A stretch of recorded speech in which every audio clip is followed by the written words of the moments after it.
الرحمن الرحيم. الحمد لله رب العالمين، والصلاة والسلام على سيد المرسلين وعلى آله وأصحابه وأهل بيته وأولياء أمته أجمعين. قال الله تبارك وتعالى في القرآن المجيد والفرقان الحميد: يا أيها الذين آمنوا اتقوا الله وكونوا مع الصادقين. آمنت بالله ورسوله وصدق الله المولانا العظيم. حضور صاحب سجادہ آستانہ عالیہ حضرت قطب الارشاد شاہ محمد درگاہی محبوب الہی قدس سرہ العزیز، علماء ملت اسلامیہ، معزز سامعین و حاضرین، ارواح طیبہ اور خود صدر مجلس حضرت محبوب الہی، اس سے قبل کے چند باتیں اس قیمتی آستانے پر قبولیت کی نیت سے، قیمتی بنانے کی نیت سے عرض کی جائے، پیش کی جائے. آئیے ہم اور آپ اس کا آغاز اور اس کی شروعات اپنے آقا و مولا کی بارگاہ میں حضرت شاہ درگاہی کی چوکھٹ پر بیٹھ کر درود پاک کا ہدیہ پیش کرنے کی سعادت حاصل کی جائے. اللہم صلی علی سیدنا و مولانا محمد وعلی آل سیدنا و مولانا محمد بعدد كل ذرة الفا الفا مرة وبارك وسلم.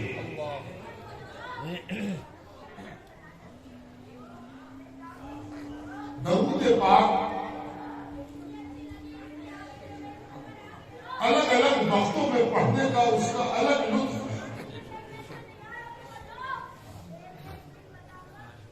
اور یہی وجہ ہے کہ پروردگار نے نماز کے لیے تو وقت مقرر کر دیا، درود کے لیے کوئی وقت مقرر نہیں کیا، تاکہ ہر وقت درود کا لطف اٹھانے والا دیوانہ اس کے لطف اٹھانے سے محروم نہ رہے.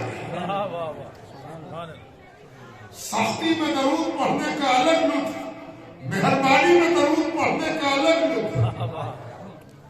سختی و ابتلا میں درود پڑھے تو سختی دور ہو جائے، یا پھر سختی سے لڑنے کا حوصلہ مل جائے. اور اگر مہربانی کے وقت درود پڑھے تو تشکر بھی ہو جائے اور ناشکری کا داغ بھول جائے. اسی طرح درود پاک کا محل بھی بدلتا جاتا ہے. کہاں پڑھ رہا ہے درود، محل بدلتا جاتا ہے، لطف اور ذائقہ بڑھتا جاتا ہے. نماز کے اندر درود پڑھنا رب سے قریب کرتا ہے، اور کسی ولی اللہ کے دروازے پر درود پڑھنا ولی اللہ سے قریب کرتا ہے. ایک اور بات یاد رہے کہ یہ اصول ہے کہ ہر اچھی بات کسی سمجھدار کے سامنے اچھی لگتی ہے. کوئی قیمتی بات کرنی ہو، دانش مندی سے بھری ہوئی کوئی بات کرنی ہو، تو پہلے یہ دیکھنا چاہیے کہ سننے والا کون ہے. اگر آپ نے کوئی دانش مندی کی بات غیر دانش مند کے آگے کر دی تو بھینس کے آگے دین بجائے. اسی لیے درود جب کسی ولی کے پاس پڑھا جاتا ہے تو اس کی رنگت میں، اس کے لطف میں، اس کے ذائقے میں، اس کی شان میں اور اس کے جمال میں اضافہ ہوتا ہے. آئیے ایک بار اور درود پاک اللہم صلی وسلم علی سیدنا و مولانا محمد وعلی آل سیدنا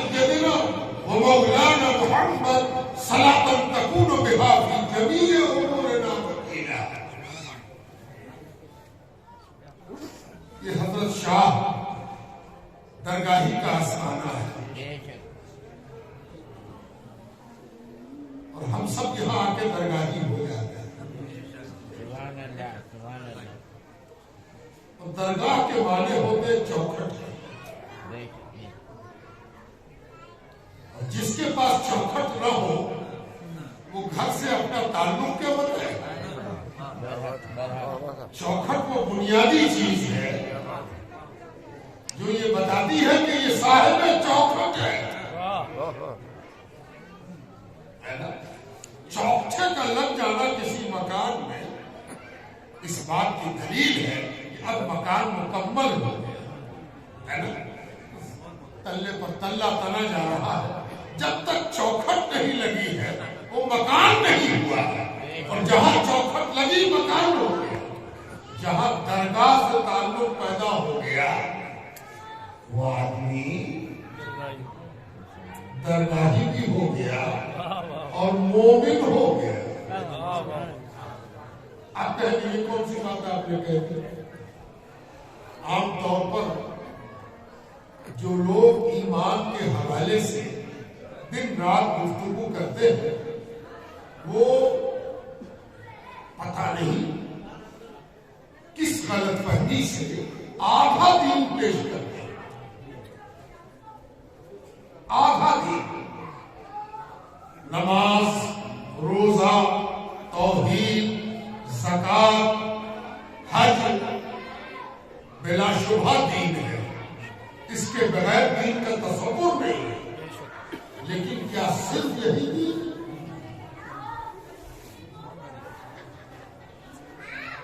کسی تشریح اور توضیح کی ضرورت ہے. قرآن حکم ہے, قرآن فیصل ہے. قرآن سے پوچھا جائے کہ کیا قرآن کریم نے اولیاء کا لفظ استعمال نہیں کیا, ولی کا لفظ استعمال نہیں کیا, ابرار کا لفظ استعمال نہیں کیا, صالحین قرآن میں نہیں آئے, صدیقین قرآن میں نہیں آئے, صادقین قرآن میں نہیں آئے. اگر یہ قرآنی اصطلاحات ہیں تو ان سے دوری کیا مانا ہے. ہاں یہ اصطلاح اشعار کی ہوتی, منظومات کی ہوتی, اور ان اصطلاحات کا تعلق لوگوں کی خوش عقیدگی سے ہوتا تو ایک بات سمجھ میں آتی کہ ان لوگوں نے خود سے تشریح اور توضیح کر لی ہے. قرآن و حدیث سے اس کا کوئی تعلق نہیں ہے. لیکن اگر ہم بغور نہ صحیح سرسری جائزہ بھی لیں تو ہمیں یہ محسوس ہوگا کہ قرآن کریم نے بار بار اپنے نیک بندوں سے ہمیں جڑنے کا حکم دیا ہے. ایک اور بڑی اہم بات کہ نہ صرف جڑنے کا حکم دیا بلکہ دعا سکھائی. اگر دعاؤں پر ایک نظر ڈالیں وہ دعائیں جو قرآن میں معصور ہیں ان دعاؤں پر ایک نظر آپ ڈالیں گے تو آپ کو محسوس ہوگا کہ انبیاء کی دعا اللہ تعالیٰ نے نقل فرمائی ہے. اللہ تعالیٰ کا ایک اسلوب یہ ہے کہ جو دعا قبول ہو جاتی ہے اسے اللہ اپنے کلام کا حصہ بنا لیتا ہے. بالکل اس طرح سمجھیے کہ جب کسی کی درخواست قبول ہو جائے تو اس درخواست کو اگر چاہے تو سرکار پرنٹ چھپوا دے, شائع کرائے. کیوں کہ دیکھو یہ درخواست قبول ہو گئی ہے, اس کے لب و لہجے کو سیکھ لو. نہ صرف مطمع نظر قبول ہوا ہے بلکہ پیرائے بیان بھی قبول ہوا. اب اگر تم کو مانگنا ہو تو یہ پیرائے بیان سامنے رکھنا اور مانگنا. چونکہ یہ اپروو ڈرافٹ ہے اس لیے اس ڈرافٹ میں جو چیز آئے گی وہ بھی قبول ہے. سبحان اللہ سبحان اللہ. آخر اللہ تعالیٰ کی حکمت کیا ہے؟ بھائی دعا کسی نے مانگی تھی وہ قبول ہو گئی, اسے ہمیں کیوں پڑھوایا جا رہا ہے؟ پڑھوایا اس لیے جا رہا ہے کہ دیکھو یہ طریقہ کار ہے جو مقبول ہو چکا ہے, تم بھی مقبول مضبوط طریقے سے آؤ، قبولیت طے ہے۔ اب جو انبیاء کی دعائیں قرآن کریم میں نقل ہوئی، میں 2 دعا آپ کے سامنے رکھتا ہوں تاکہ ہم سب کی اس یک بستہ راز میں۔ میں دہلی ایئرپورٹ پر رامپور سے متعلق تلاش کر رہا تھا کہ وہاں کا ٹیمپریچر کیا ہے۔ دہلی میں تو 2 ڈگری پہنچ گیا ہے، بلکہ 1 پوائنٹ سمتھنگ ہے۔ پتہ چلا کہ رامپور تو بعض دفعہ دلی سے بھی آگے بڑھ جاتا ہے۔ دلی میں تو چند لمحوں کے لیے پارا نیچے آتا ہے، رامپور میں تو پارا کئی لمحات کے لیے نیچے چلا جاتا ہے۔ تو ہم نے کہا کہ رامپور والوں کے استقامت کے جذبے کو یہ ٹھنڈک آزماتی ہے، یہ ٹھنڈک ابتلا بن کے آتی ہے کہ دیکھیں ذرا ان کی عقیدت کو ٹھنڈک لگتی ہے کہ نہیں۔ تو پتہ چلا کہ ان کی عقیدت کو ٹھنڈک میں گرم ہوتی ہے نا۔ اس یکبستہ رات میں جو آپ آئے ہو، اس آنے کو ایمان کی ترازو پر تول کے دیکھو کہ کون لایا ہے، اور آپ کا آنا قرآن و سنت کے مطابق ہے، قرآن و سنت کے مطابق ہے یا منمانی کا نتیجہ ہے، کسی کے بہکاوے کا نتیجہ ہے۔ اور جب اس حوالے سے آپ دیکھیں گے تو آپ کو ایک دعا اس جاویدانی کلام میں آفاقی نظر آئے گی کہ اللہ تعالیٰ اپنے کلام کے طور پر نبی کے کلام کو پیش فرما رہا ہے اور فرماتا ہے فاطر السماوات والارض انت ولی فی الدنیا والآخرہ۔ اے زمینوں اور آسمانوں کے رب، اے زمین کے پیدا کرنے والے اور آسمان کے پیدا کرنے والے، انت ولی فی الدنیا والآخرہ، تو ہی تو دنیا و آخرت سب میں کارساز ہے، مالک و مختار ہے۔ یہ تو حمدیہ کے صیغے تھے، انبیاء نے یہ سکھا دیا ہے۔ لوگ کہتے ہیں کہ ڈائریکٹ مانگنا چاہیے، میں ان سے کہتا ہوں کہ ڈائریکٹ تو ڈائریکٹ رہا، ارے بغیر حمد کا وسیلہ لیے بھی نہیں مانگنا چاہیے، پہلے تو حمد کا وسیلہ چاہیے۔ مانگنے سے پہلے حمد کرو پروردگار کی، کس سے مانگ رہے ہو، کون ہے، کیسا داتا ہے، کیا دینے والا ہے، کیا حیثیت ہے اس کی، تم کیا سمجھتے ہو اس کو۔ اپنی معرفت کا دروازہ کھولو اور اس کو وہ سیڑھی بناؤ جس پر چڑھ کے معراج قبولیت کی طرف بڑھو۔ نبی سکھاتے ہیں کیسے کہو، فاطر السماوات والارض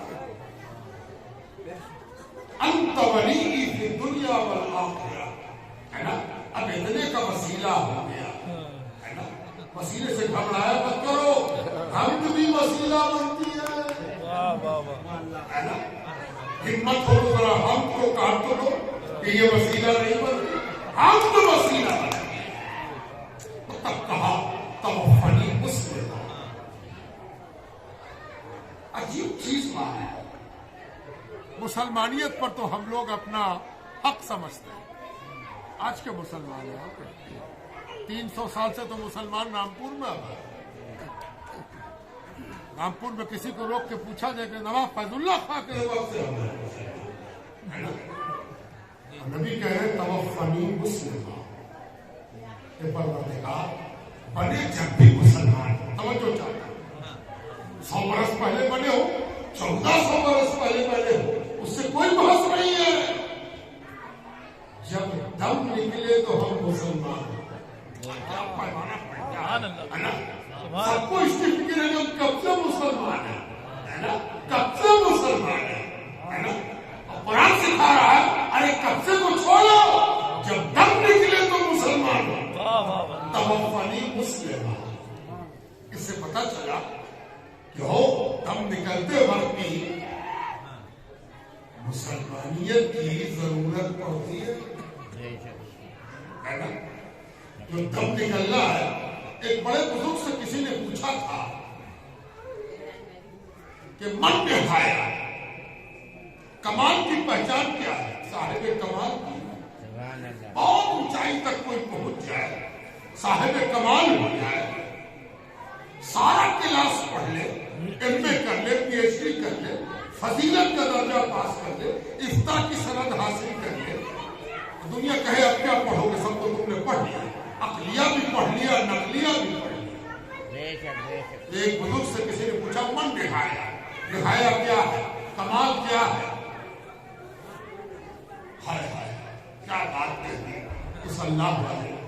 اس نے کہا ہے رجوع الی البدایہ, کمال یہ ہے کہ جب تم کمال تک پہنچ جاؤ تو رجوع ہو جاؤ آغاز کی طرف. اگر آغاز کی طرف پلٹ آتے ہو تو سمجھو کہ تم باکمال ہو, اور اگر تم آغاز کی طرف نہیں پلٹے تو باکمال نہیں ہو. آپ سمجھ میں آتی نہیں؟ بڑے بڑے مسئلے بگارے, بڑے بڑے فتوے دیے, بڑی بڑی تفسیر لکھی, بڑی بڑی تشریح کی, بڑی بڑی توضیح کی, پوچھئے اس سے کہ آخری وقت میں کیا چاہتے ہیں؟ کہے گا بس اتنی تمنا ہے کہ پروردگار آخری وقت میں دل کے اندر سے کلمہ نکالے. ارے کلمہ یہ تو پہلے دن کی چیز ہے, یہ تو شروعات ہے, یہ تو آغاز ہے, یہ تو افتتاح ہے. جی ہاں ہے اور رجوع الی البدایہ, کمال یہی ہے کہ پہلے دن کی طرف پلٹ ہے. توفنی مسلمہ, یاد ہے مسلمان کیسے بنے تھے؟ خاندانی مسلمانوں کو سب یاد نہیں ہے, وہ تو ابا کا لوٹا چھیپا ٹوپی گمچھا جیسے مل گیا ویسے ہی مسلمانیت ملی. لیکن کوئی بلال کو روک کے پوچھتا بلال مسلمان کیسے بنے؟ اللہ اکبر. کوئی ابو ذر غفاری کو روک کے پوچھتا اے ابو ذر کیسے مسلمان بنے؟ کوئی ابو بکر صدیق کو روک کے پوچھتا اے ابو بکر اس لمحے کے بارے میں بتاؤ جب تم نے اپنے دوست کو اللہ کے نبی مانا. اللہ توفنی مسلم. اے اللہ پاک جب آخری وقت آوے بس اتنی مہربانی کر دیجیے کہ ہم اس طرح کلمہ پڑھے جیسے پہلی بار پڑھ رہے ہیں, پہلی بار پڑھ رہے ہیں, وہی پہلے والا بات پڑھ, وہی پہلے والا اخلاص. کسی بچے کو کلمہ پڑھائیے, نہ اف نہ بٹ, نہ چنی نہ چنا, نہ ادھر نہ ادھر. باپ کہتا بیٹا پڑھو, پیر کہتا پڑھو, شاہ کہتا پڑھو, استاد کہتا پڑھو, لا الہ الا اللہ, بالکل سادہ صاف ہے نا, جیسے کسی کوڑے ورق پر صرف کلمہ لکھا جا رہا. لا الہ الا اللہ محمد رسول اللہ ہے نا. توفنی مسلمہ. اے پروردگار وہ گھڑی بڑی عجیب و غریب ہے نا. مخدوم جہاں شیخ شرف الدین احمد یحییٰ بریلوی رحمت اللہ علیہ کا وفات نامہ ملتا ہے, آخری وقت کی روداد. یہ بڑی قیمتی ہوتی ہے. لوگوں کو زیادہ فکر اس بات کی ہوتی ہے دنیا کو کہاں پیدا ہوا ہے, برتھ سرٹیفکیٹ کہاں, کون اسپتال میں پیدا ہوا, کہ بچ کے کیا منٹ میں پیدا ہوا. بڑی فکر ہوتی ہے لوگوں کو کہ پیدا کہاں. جی مسلمان کو چنتا اس کی ہوتی ہے کہ ہم مریں گے کیسے. اصلی بات وہی ہے. اسی لیے چونکہ ہم سب کو مرنا ہے, اسی لیے ہو سکے تو ان ولیوں کے آخری وقت کو بار بار پڑھا, بار بار پڑھا, بار بار پڑھا. کیا پتا اسی پڑھنے کی لذت میں اپنی موت آ جائے. مخدوم جہاں رحمت اللہ علیہ آخری وقت میں ان کی پوری روداد نقل ہوئی ہے. بہت قیمتی روداد ہے, کبھی موقع ملے تو ضرور پڑھیے. 7-8 ورق میں ہے پوری روداد. کون آ رہا ہے, حضرت کیسے رخصت کر رہے ہیں, حضرت کیا بول رہے حضرت سے کچھ پوچھا گیا ہے، حضرت اس وقت کیا بیان کر رہے ہیں؟ اسی میں ایک چیز آتی ہے کہ حضرت نے فرمایا لا حول ولا قوت الا باللہ. ظاہر ہے کہ پڑھنے والا وہاں پر آ کے ٹھٹک جاتا ہے کہ حضرت نے لا حول کیوں کہا؟ تو خالص توحید ہے، قوت کے اظہار کا ہے. جب بھی آدمی کمزوری محسوس کرے، چاہے دشمن کے مقابلے میں ہو، چاہے نفس کے مقابلے میں ہو، نفس بہکا رہا ہو، گناہ کی طرف طبیعت جا رہی ہو، اور اس وقت لگے کہ ہم کمزور ہیں، بے بس ہیں، نفس غالب آ رہا، اس وقت پڑھنا چاہیے لا حول ولا قوت الا باللہ. قوت تو صرف اللہ کی ہے، عجب نہیں کہ سرکش نفس بھی مغلوب ہو جائے. تب یہ لاہور کیوں کہا؟ حضرت لاہور پڑھ کے خاموش. پھر گویا اس عالم میں توجہ چاہتا، اس عالم میں اور اس وقت بھی شیطان، اللہ اکبر، اللہ اپنی پناہ، اللہ اکبر، شیطان اس عالم میں بھی وسوسہ ڈال رہا ہے نا. الحمدللہ اللہ نے اس کے شر سے اب بھی بچایا ہے نا. اس سے پتہ چلا کہ جتنا بڑا عقل مند، جتنا بڑا دانشور، اتنے ہی زیادہ شیطان کی چال ہے نا. توفنی مسلمہ نبی سکھا گیا. کتنی پیاری لگی ہوگی پروردگار کو یہ بات، ہے نا. کیسی لگی ہوگی اس جناب میں، اس بارگاہ الہی میں اس نبی کا مانگنا، کہ اس نبی کے مانگنے کو اسٹینڈرڈ بنا دیا، معیار بنا دیا. اب تمہارا جی چاہے تو تم اسی سے مانگا کرو، توفنی مسلم ہے نا. اچھا میں زیادہ تفصیل میں نہیں جاتا، ورنہ اسی پر آج کی رات تمام ہوتی کہ توفنی مسلم کس قدر مشکل ہے نا. بابا فرید گنج شکر کے بارے میں آتا ہے کہ ان کا آخر وقت تھا عشاء کی نماز کی، عشاء کی نماز کا وقت، حالت نازک تھی، بستر مرگ پر تھے، عالم سکرات میں تھے. اس عالم میں بھی کہا کہ ہم کو عشاء کی نماز پڑھا، تیار کیا گیا، نماز پڑھی.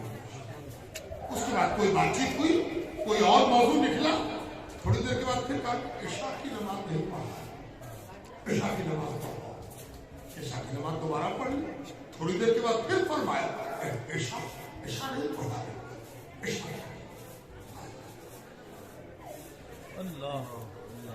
یہاں ایک وقت کی پابندی نہیں ہے، اور یہاں عالم یہ ہے کہ پڑھ کے پڑھے جاتے ہیں، پڑھ کے پڑھے جاتے ہیں. توفنی مسلم، توفنی مسلم، کیا شان ہے اس کی، ذرا اندازہ لگائیے. حضرت مختوم جہاں کا آخری وقت ہے، وہ وضو کرانے کو ایک صاحب تیار ہوئے. حضرت نے فرمایا وضو کے لیے پانی لایا، پانی گرایا گیا. حضرت وضو کر رہے. ایک صاحب نے چاہا کہ اپنا ہاتھ لگا کے حضرت کو ہاتھ کو دھلا دے. عموماً ضعیفی میں، کمزوری میں عزیز اقربا مرید شاگرد کوشش کرتا ہے کہ حضرت کو ہم وضو کرائیں. تو وضو کرانے میں وہ کیا کرتا ہے، صرف پانی دینے کے بجائے اپنا ہاتھ بھی استعمال کیا. حضرت نے روک دیا، نہیں تو پانی کو دو، ہاتھ مت کرو، ہاتھ گھر کو لگا. اچھا ہاتھ لگایا، منہ دھونا بھول گئے، بغیر منہ دھوئے وضو آگے بڑھ گیا. وضو آگے بڑھ گیا، وضو مکمل کر لیا. جب وضو مکمل کر لیا تو وقت کے قاضی حاضر تھے. انہوں نے بڑے ادب کے ساتھ عرض کیا حضور منہ دھونا رہ گیا. توجہ کے ساتھ سننے کا بہت بڑا سبق، منہ دھونا رہ گیا. فقہاء یہاں پر بیٹھے، اللہ چاہتے تو مخلوق کہتے کہ اچھا چھوٹ گیا، اللہ منہ دھو ہو جاتا وہ نہیں. اس لیے کہ عالم سکرات کا ہے، بے حد نقاہت سے کمزور، 100 برس سے اوپر کی عمر ہے. اب چند منٹ میں ہم لوگوں کو آگے جا کے معلوم ہوا کہ حضرت کا وصال ہو گیا. ایسے حال میں اگر منہ دھونا چھوٹ گیا، منہ دھو لیں. اب اتنا پانی کہاں سے لا؟ لیکن حضرت نے فرمایا وضو پھر سے کریں گے، وضو دہرائیں گے، اور یہ بھی غضب نہیں ہے، اس سے آگے غضب ہے۔ اب پھر جو وضو شروع کیا تو جو نفل دعائیں آئی ہیں، ہاتھ دھونے کی دعا، کلی کرنے کی دعا، ناک میں پانی ڈالنے کی دعا، منہ دھونے کی دعا، وہ پھر سے پڑھی پورے اہتمام کے ساتھ اور وضو مکمل کیا۔ توفنی مسلمان، اے پروردگار پہلے جو کچھ ہوا وہ سب الگ ہے، توفنی مسلمان، اب یہ آخری وقت ہے، آخری وضو ہے، آخری کلمہ ہے، آخری نماز ہے، یہ ایسی ہو جائے کہ توفنی مسلمان توفنی مسلمان۔ لوگ زندہ رہنے کو پریشان ہیں، یہاں ہے کہ مسلمان مرے، ہے نا؟ توفنی مسلمان۔ اچھا ایک بات بتائیے، ایک شخص کلمہ پڑھ کے تقویٰ اور پرہیزگاری کے سارے رموز و نکات کے ساتھ دنیا سے چلا گیا تو اس کو کس چیز کی ضرورت ہے؟ کیا بات ہے، کلمہ پڑھو دم نکل گیا، نماز پڑھتے آئے تھے دم نکل گیا، نماز پڑھ رہے تھے دم نکل گیا، وضو کر کے اٹھے تھے دم نکل گیا، کوئی چیز کی ضرورت پورے ہو گئے۔ لیکن قرآن نے ایک عجیب بات سکھاتا ہے، نہ صرف سکھاتا بلکہ ماننے کو کہتا ہے، توفنی مسلم والحقنی بالصالحین۔ کیا اگر توفنی مسلمان پر بات مکمل ہو گئی تھی تو اب اس کی کیا ضرورت تھی کہ نیک بندوں سے ہم کو جوڑ بھی دو؟ قرآن ہے، یہ میلاد کی کتاب نہیں، یہ میلاد اکبر نہیں، یہ ہدایت بخشش نہیں ہے نا؟ ارے یہ تو عقیدہ نسبی بھی نہیں ہے، عقیدہ تحاوی بھی نہیں ہے، یہ علامہ ابن حجر اسقلانی بھی نہیں ہے کہ نہ مانو کہو کہ ہم نہ مانتے ہیں۔ ارے یہ تو ابن ماجہ بھی نہیں ہے، کہو کہ صحیح ہے بھی نہیں ہے۔ یہ قرآن کریم ہے، توفنی مسلما والحقنی بالصالحین، ہے نا؟ مسلمان ہو کہ ہم مرے یہی کافی نہیں ہے، اس میں بھی ڈر لگا ہوا ہے، اس میں بھی ڈر ہے، خوف ہے، خشیت ہے، گھبراہٹ ہے، بے چینی ہے۔ ہاں ایک دھارس اور ہے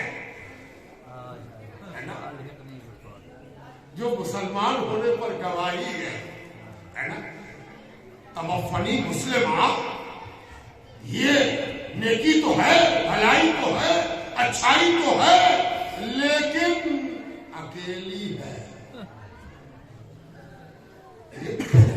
مسلمان نہیں جائے جس کے ہاتھ میں میری انگلی چل گئی،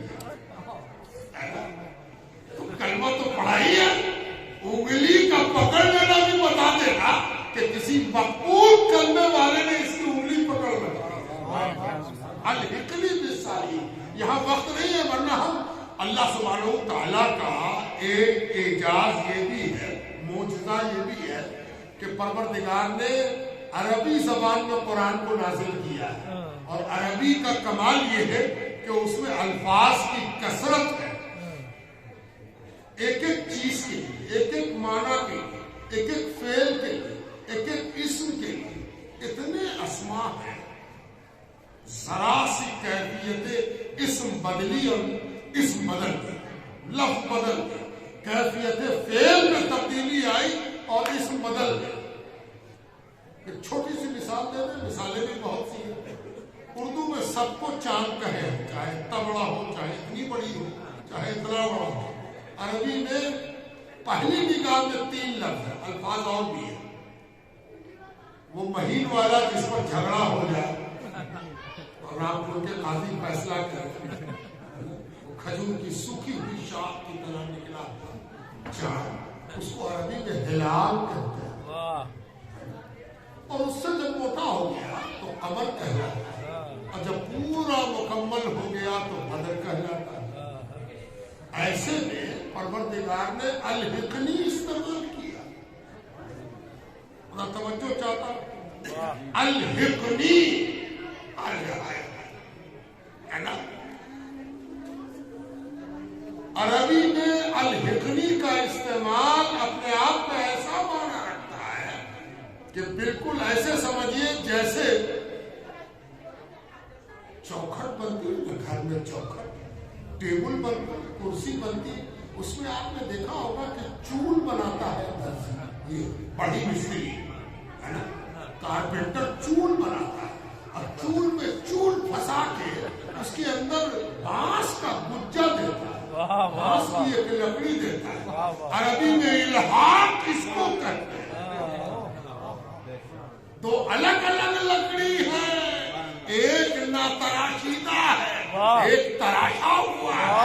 نہ تراشیدہ کو تراشیدہ سے ملا کے رحمت الہی کی کانٹی میں کر دیا. سبحان اللہ سبحان اللہ. واہ واہ اتنی مثالیں یہ پروردگار صالحین بندے سے ہم کو جوڑ دیجیے پروردگار. جوڑیو پروردگار. ہسا دیجیے پروردگار کہ نکل بھی نہ سکے پروردگار. کرسی ٹوٹ گئی چور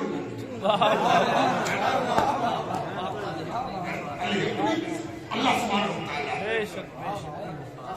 وتعالی کیا بات پروردگار نے الحقنی بالصالحین ہے نا.